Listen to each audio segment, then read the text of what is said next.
Bonsoir à tous et bienvenue sur la chaîne Gwen Potion. Je vous retrouve aujourd'hui pour de la pâtis-savonnerie qui m'a été demandée par Toute la Clique, donc un papa de 6 enfants qui souhaite faire du savon avec sa fille de 17 ans.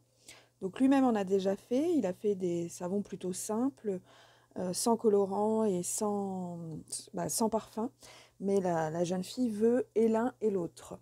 Donc nous aurons aujourd'hui une recette assez simple avec peu d'ingrédients.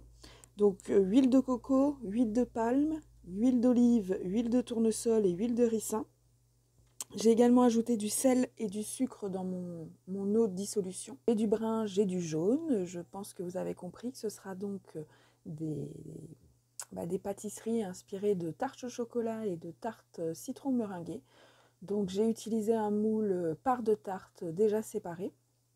Et ensuite, je vais faire une petite meringue blanche sur le dessus. Donc je vous souhaite un bon visionnage et on se revoit bientôt, donc tous les lundis et les vendredis à 21 h. Bonne soirée, au revoir.